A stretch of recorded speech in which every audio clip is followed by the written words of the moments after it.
Welcome back, guys. In this video, we're going to talk about flexibility. Flexibility is a prerequisite for mobility. So we know that mobility is flexibility plus strength and control, but we can't get there unless we have the flexibility first. So how do we get more flexible? Well, we need to stretch. Some of you might think with all these different mobility exercises that I'm showing you that stretching doesn't work or stretching isn't effective.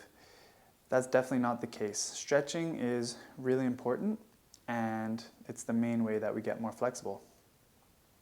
So when we're stretching, what should we be doing? We need to hold it for 2+ minutes for our tissues to actually start to open up and make changes. Think about it as if you're doing a squat and you're only squatting with the empty barbell. That's not going to be enough stimulus to challenge your muscles and create an adaptation. Same thing with stretching. If we're not stretching for at least 2 minutes, then our tissues are just not going to listen and get more flexible. We can stretch for shorter periods of time in a warm-up, but if we're actually trying to increase flexibility, we need that 2 minutes or more. 2 minutes is just the minimum. The longer you can hold it, the better. And when we're stretching, we want to relax as much as possible. The more tension we hold, the less we're actually going to be able to open up. Now, another rule when it comes to stretching is we need rotation before we can open up linear ranges of motion. So take the shoulder, for example. If I am limited in my internal rotation and my external rotation in my shoulder, then I'm not going to be able to get more flexion or extension or abduction or adduction. And that's because of the way our joints are designed. So they're surrounded by a capsule of ligaments. And if those capsules, if those ligaments are tight, then there's not enough space in the joint for the bone to actually move around. And the way that we open up that capsule is through rotation. So if we're missing rotation, that means the capsule is tight and we could get what's called closing angled joint pain, which can also be called impingement. So that would be if I'm trying to lift my shoulder overhead and I'm getting a pinching sensation and pain. That's because there's not enough space in that capsule for the two bones to move relative to each other and they're hitting each other, and that's what's causing that closing angle joint pain. So we gotta get that rotation before we get the linear range of motion, except for with our spine. Just because the way our spine is designed, we need actually flexion and extension before we can get rotation and lateral flexion in our spine. But for every other joint, we need rotation first. Okay, so as well as stretching, what we can do to increase our flexibility is PAILs and RAILs. What that stands for is progressive angular isometric loading or regressive angular isometric loading. Now all this means is you are contracting the muscles either side of the joint that's being stretched. So take for example my wrist. Say I'm stretching my wrist like this. This side is the progressive angle. That's the side that is lengthening. This side is the regressive angle. That's the side that's shortening. Now an isometric loading or isometric contraction is when we're squeezing our muscles but there's no movement happening. So take for example a bicep curl. This is going to be a concentric contraction of the bicep. This is an eccentric contraction of the bicep.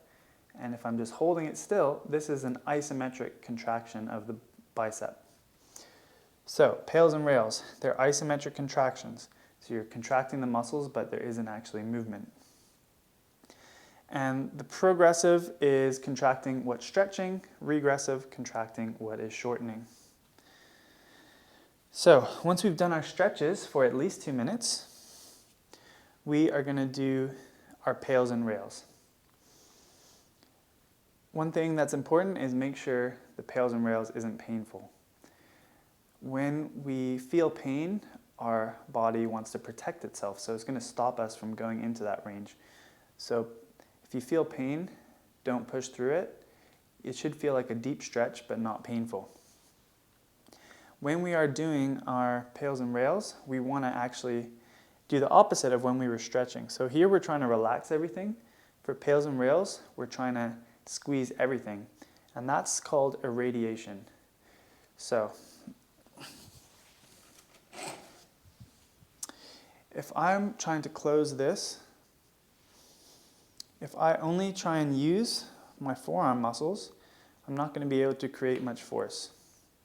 So this is quite an easy one to close, but you can see as I start to squeeze it, more muscles get involved. So my biceps now on, my tricep, my shoulder, even my chest, all those muscles are starting to squeeze. Now if I contract my abs, my legs, my whole entire body, and then I squeeze, I'm actually a lot stronger and I can create more force. So when we're doing our PAILs and RAILs, we want to create that irradiation in our whole body. So with that PAILs and RAILs, we're going to start with the PAILs. We're going to start at about 20% effort or irradiation. Then we're going to increase that gradually as if we're turning a dial, turning the volume up. We're going to go up to 80%. If 80% feels fine, you can even go to a max effort PAILs contraction. That can range for between 15 to 30 seconds. I normally just say 20 seconds. And then immediately once you're done that, you're going to switch directly to the RAILs contraction and hold that for another 15 to 20 seconds. After that, we're going to go back to stretching. And this PAILs and RAILs is going to hopefully open up a little bit more range of motion. The reason for that is our range of motion is actually controlled by our nervous system and not by, say, the length of the muscle. Our nervous system is protecting us from going further, so it's giving us that signal or that stretching feeling to stop us from going further because we haven't used that range of motion possibly ever or for a long time. So it's giving us that stretching sensation to stop us from going into that range because we have no strength and no control there. Now, when we do this PAILs and RAILs, we are sending a message to our nervous system that we can create some force in that range, and it's going to therefore allow us to go a little bit further. So after that PAILs and RAILs, we're going to go back to stretching for at least 30 seconds. Again, you can hold it for longer the better. Another thing I want to mention when it comes to flexibility and stretching is it takes time and consistency. So again, think back to back squatting. If you're only squatting once every month, you're probably not going to see much gains. If you're squatting once a week at high intensity, you might start seeing some good gains in your squat. If you start squatting twice a week and you're balancing the intensity of your sessions, making sure you don't overtrain, then you're going to see a lot of gains in your squat. So same thing comes to increasing our flexibility. We have to be consistent with it. It takes a lot of time under tension. And yeah, it takes time. Okay, so that's my explanation about stretching, and there's going to be lots of videos of specific stretches for different joints for you guys to do and just apply these principles to. You don't have to do the PAILs and RAILs every time you stretch. It can be quite tiring because you're using a lot of effort in that irradiation. So the most important thing is just to stretch. Yeah. All right, yeah, that's all I got on this topic for you guys. As always, any questions, put that in the mastermind group in Slack, and I will see you in the next video.